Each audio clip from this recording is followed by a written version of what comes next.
YSR Congress party అధికారానికి దూరమై కేవలం 11 సీట్లకే పరిమితమైనప్పుడు వైసీపీ పొలిటికల్ భవిష్యత్తు వైసీపీ పార్టీ భవిష్యత్తు మీద చాలా చర్చలు జరిగినా కూడా చెక్కు చెదరకుండా ఉన్నటువంటి ఆ పార్టీ క్యాడర్ నాయకులు వెళ్ళిపోతున్నా కూడా రవ్వంత కూడా వ్యతిరేకత రాని జగన్మోహన్ రెడ్డి గారి నాయకత్వం ఇవన్నీ కూడా వైసీపీ మరికొంతకాలం జగన్మోహన్ రెడ్డి గారి భాషలో చెప్పాలంటే నెక్స్ట్ 30 ఏళ్ళు మనమే పరిపాలించబోతున్నామని ఇవన్నీ కూడా ఇంత జగన్ గారికి మళ్ళీ అంత కాన్ఫిడెంట్గా చెప్పడం వెనుక కూడా చెక్కు చెదరని క్యాడర్ ఇంకా ఆ పార్టీ మీద జనంలో మంచి విశ్వాసం ఏముంది అన్న కారణాలు అవన్నీ గమనించే పార్టీలో కొందరు సీనియర్ నేతలుగా ఉన్న వాళ్ళు కూడా కాంగ్రెస్ పార్టీల్లో పిసిసి అధ్యక్షులుగా పనిచేసి మాజీ మంత్రులుగా ఉన్న శైలజానాథ్ గారితో పాటు ఆయన పార్టీలో చేరారు, మరికొందరు చేరుతూ ఉన్నారు.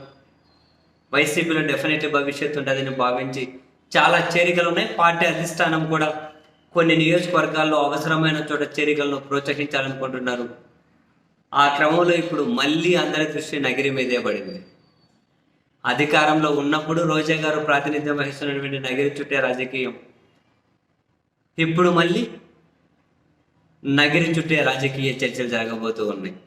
కారణం టీడీపీ సీనియర్ నేతగా ఉన్న గాలి ముద్దు కృష్ణమనాయుడు గారు ఆయన చనిపోయిన తర్వాత రాజకీయ వారసత్వం మీద ఆయనకున్న ఇద్దరు కొడుకుల మధ్య విభేదాలు వచ్చాయి. మొదట వాళ్ళ కొడుకు గాలి జగదీష్ రాజకీయంగా యాక్టివ్ అవ్వాలని ప్రయత్నం చేసిన ప్రస్తుతం నగిరి ఎమ్మెల్యేగా ఉన్న గాలి భానుప్రకాష్ వాటన్నిటినీ కూడా వాళ్ళ తమ్ముడి ప్రయత్నాలు వాళ్ళ బ్రదర్ ప్రయత్నాలకు గండి కొడుతూ గాలి భానుప్రకాష్ అయితే ప్రస్తుతం ఎమ్మెల్యే ఉన్నారు. 2019లో ఓడిపోయారు, ఇప్పుడైతే ఎమ్మెల్యేగా ఉన్నారు. సో వాళ్ళ ఇంకొక ఇద్దరు అన్నదమ్ములు కదా, భానుప్రకాష్ రాజకీయాల్లో ఉన్నారు, ఇంకా అటు గాలి జగదీష్. సో తాను వైఎస్ఆర్ కాంగ్రెస్ పార్టీలో చేరాలని చెప్పి నిర్ణయం తీసుకున్నట్టున్నారు. గత నెల మొదటి వారంలోనే జగన్మోహన్ రెడ్డి గారిని కలిశారట. బట్ ఆ తర్వాత ఆయన లండన్ వెళ్ళారు, అందుబాటులో లేరు. కాబట్టి ఈ నెల 12వ తేదీ జగన్ సమక్షంలో వైసీపీలో చేరబోతున్నారు అని చెప్పేసి వార్తలు వస్తూ ఉన్నాయి. అదే జరిగితే రోజా గారికి మరొకసారి ఒక పెద్ద కాంపిటేటర్ అక్కడ వైసీపీ నుంచి టికెట్ రోజా గారికి వస్తుందా ఆయనకు వస్తుందా అనేది పెద్ద ప్రశ్నే. అందులో అయితే నో డౌట్. నగిరిలో అధికారానికి దూరమైన తర్వాత కూడా వైసీపీ క్యాడర్ ఏమి చెక్కు చెదరలేదు. అధికారంలో ఉన్నప్పుడు రోజా గారి నాయకత్వాన్ని వ్యతిరేకించుకుంటూ వచ్చిన వాళ్ళు తర్వాత పార్టీ మారిపోయారు, టీడీపీలోకి వెళ్ళారు. సో ఇప్పుడు పూర్తిగా రోజా గారికి నియోజకవర్గ బాధ్యతలు కంప్లీట్గా చూస్తున్నారు అనుకున్నప్పుడు గాలి జగదీష్ వస్తూ ఉన్నారు. బహుశా ఇప్పుడు పార్టీ కొన్ని వర్గాలు గట్టిగా మద్దతుదారులుగా ఉన్నారు. ఆయన వస్తే ఆయనకంటూ సొంతంగా కూడా కొందరు మద్దతుదారులు ఉన్నారు, ఈవెన్ సామాజిక వర్గం నుంచి కూడా. ఇప్పటికిప్పుడు అధికార పార్టీలో ఉన్న వాళ్ళు జగదీష్ వెంట రాకపోయినా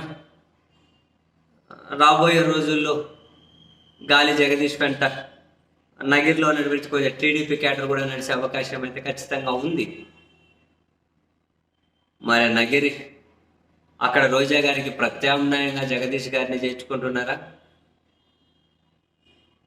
లేకపోతే మరి వేరే వ్యూహాలు ఏమైనా పార్టీ అధిష్టానానికి ఉందా అన్న తెలియట్లేదు.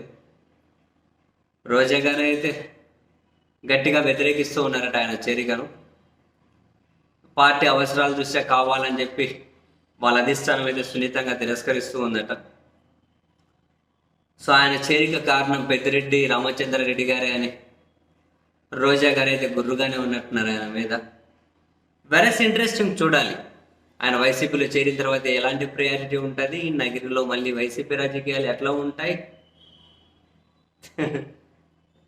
రాబోయే రోజుల్లో తెలుస్తుంది.